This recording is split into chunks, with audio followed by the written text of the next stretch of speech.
Well, welcome back, my friends, to not another zoo that we've been in before. Yeah, so today I really just wanted to get back in here and do kind of like a free build.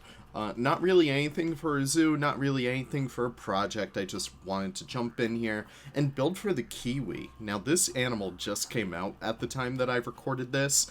It's made by the lovely little narwhaler, and it's just such a funky little creature. And I saw a couple of them over the past few weeks, luckily enough. I know they're not really too common in, like, North American zoos, but I've been super lucky to see them at two facilities, so I was like, alright, listen, I'm feeling pretty inspired, so I kind of want to make something for these guys. And since we are using modded animals, I kind of figured, why not? We're just going to use modded props too. So we're doing quite an interesting little Kiwi house, and I chose to do it in the Australia map. Because, I don't know, I just felt like that would be right. So we're kind of making our way throughout here, and we're trying to add as much detail to these small little viewing areas as possible, because the actual habitat itself really isn't too funky. It's just like a nice kind of temperate, semi-tropical kind of habitat, nothing really too intense, but I did want to have a lot of fun with it nonetheless, so you can start to see a lot of, like, the themes come into play. This entire place will take place indoors, and I do a lot of exterior work in here as well, just to, like, really tie the build in with the surrounding area and stuff like that. I'm not sure if I'll turn this into an actual project or not. I kind of framed it so that if I do feel like extending this anymore, I can, but for the time being, I probably won't do too much in this map. It'll probably just be like I pop in here and do a few Australian builds or something like that, maybe stuff for like the Out Backpack, but still I'm having a lot of fun with it. So you can see me start to do like all the fun stuff over here. So you can see I'm using these crates as a way to create these nice little pillars and columns. I feel like that's such a really fun technique to nail down right there. I don't know, it's just such a nice little look that I think looks really good. And it's just such an interesting texture that I don't really use all too often, so I'm very excited to start using those pieces. One of the things I can recommend to any starting builder out there, or even advanced builder, yeah, I even tell this to like all my buddies, like, listen, use new pieces, use pieces that you've never used before, and you'll start to get a lot more ideas, and you'll start to think a lot more creatively, especially using them in ways that you never thought of before. Like, you see those, African fences over there? I don't think I've used those since beta. I thought they were the ugliest little things, but turning them upside down and coloring them differently, using them as like a little bit of a divider right there, I think that is super awesome. I think that comes out really good. So we kind of make our way throughout here and we start to organize like the rest of the layout for this build. And this is something I really struggle with interiors. I'm not too good at them, but I kind of see this as like my little start into the interior kind of phase. So I'm having a lot of fun with it. So one of the things that I always try and do with my interiors is try and come up with like a nice route first. And then once I actually do come up with the route, I start to build the exterior around it. Because, of course, keep in mind, when you are building houses and stuff like that, there's going to be dead area, there's going to be staff area, there's going to be storage and stuff like that. So even if you are just building for the guests and the animals, you can probably imply that there's all this extra area in here that you can't really see as a normal guest. And that's kind of my approach when it comes to interiors.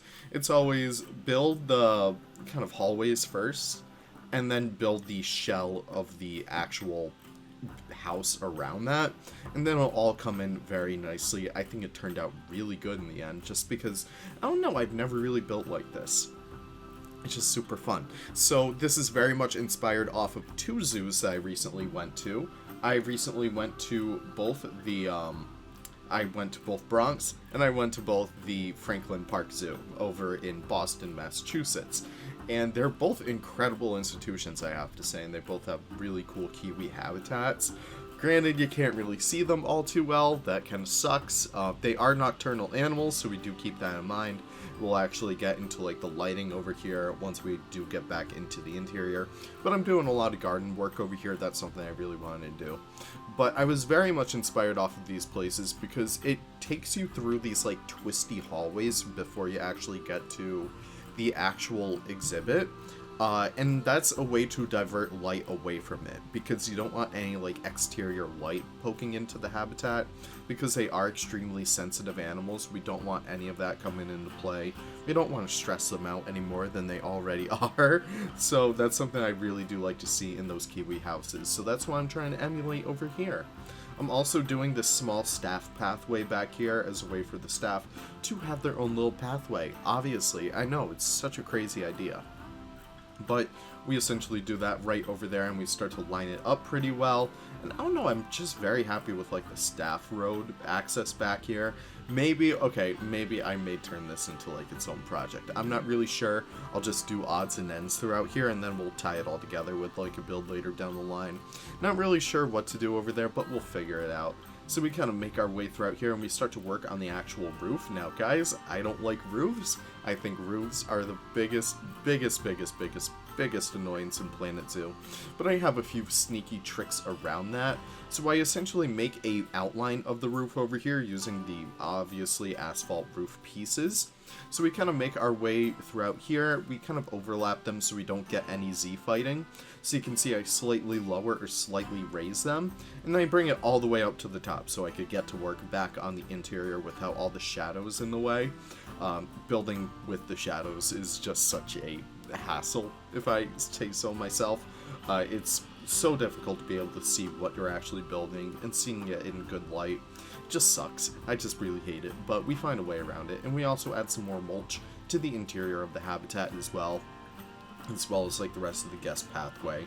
That's something that Franklin Park Zoo did really well. It really helped create like this outdoor vibe indoors, and I thought that was super cool. They had like a whole bunch of fake plants everywhere. I'm also making a door right here because obviously our keepers need to get in, and I'm using the little handle right over there from like the toolkit or whatever, like the little wheelbarrow, and I get to work on the interior of the habitat. And you guys may be wondering, in case if you guys are new here, by the way, welcome to all like the Delady people. Oh my gosh, big thank you to Delady for featuring Boggy Bottom Zoo. That absolutely made my day. I'm still too nervous to actually watch it. I always hate like when people look at my own builds and are like, oh, look at this, and I'm like, oh, stop looking at me. But still, I have a YouTube channel, so I should probably get over that. But going on throughout here, I just want thank you guys just for stopping by. In case if you guys are new, welcome to the leaf pile. You guys are welcome. I play with mods a lot, and you may be wondering where I'm getting all these funky pieces. Essentially I use all the mod packs all at once. And I really hope you guys, if you guys are interested, just try them out in like a new zoo, and if you like them, you can keep them. If you don't need to use them. It's totally fine. But making our way throughout here, and I'm adding so many little awesome details. It's all these small pieces that really do help to sell the vibe of this place, like having that mural back there, having like all of this beautiful foliage all throughout there. I wanted to put a statue back there, maybe of like the thylacine, or maybe like a red fox. I kind of regret not putting it back there because the kiwi is endangered. I can't remember if it's endangered or vulnerable, but it definitely is threatened by the red fox because settlers kind of brought over the red fox, and it's kind of decimated lots of local bird populations in New Zealand. So that's something I should probably include over there. Maybe I'll go back to there. Who knows? Maybe I'll pop back in here later today. I'm not entirely sure. But you can see how I kind of lined up this build. I also finished the interior, so that's why I kind of leave the asphalt right over there. So we kind of go back and do some more roofing later, but I did want to work on the exterior a little bit, and I felt like we needed a little bit of a water pool over here, so that's something I work on right now, actually, believe it or not. I know, it's crazy, right?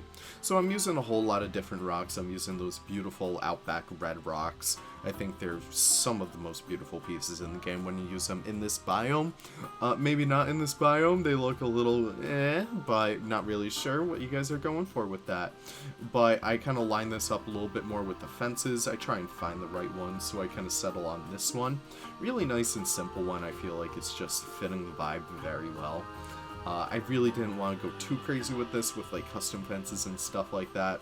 I felt like that would kind of detract from the rest of the build, so we don't really worry about that all too much.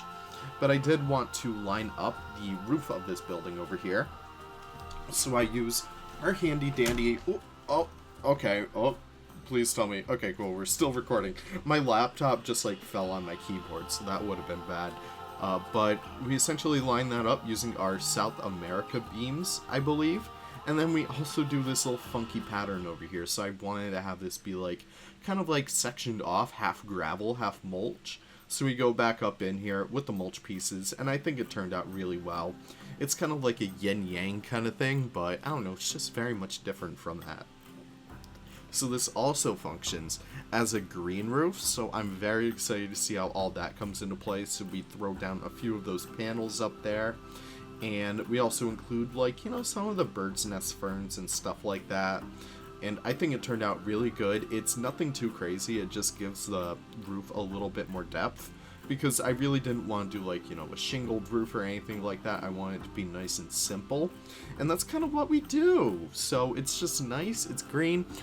In, like, the outback in Australia, you wouldn't really get a lot of, like, snow, which is kind of, like, the main reason why people, you know, have, like, sloped roofs and stuff like that, a lot of rain. We're just very much protected by the elements over here, and the green roof would actually seek to naturally air condition the interior of the habitat as well. So I think that's pretty good. And we also do a little bit of custom work over here with some decals and, like, some custom fences and decorations, I guess. I think all that turned out pretty good. We're using, like, the Australia pack over there. I threw down a few more desert plants, and I really thought this was missing a little bit more depth. So I also used some of the faux rocks over there to make it feel like it's a little bit more, I don't know, a little bit more rocky. And then this is really fun over here. I use the marquee beams, not the marquee beams, but the actual marquee pieces to create this, like, nice kind of folded open door. And that's about it for today's habitat. Really nice, really simple build. I hope you guys try out building a kiwi house because they're super fun to do. You got some really cute shots of the kiwis in here in just a little bit. Check out that gardening work. Oh my god, call me Mike Sheets, because damn, I just wet my plants. Anyways, thank you guys so much for watching. Really do hope you guys enjoyed this episode. If you did, don't forget to leave a like. Or maybe forget to leave a like. I can't really control you guys. Either way, I'm out of here. Thank you guys so much for stopping by, and I'll see you all in the next episode. Take care and have the most wonderful of wonderful days. Bye-bye now.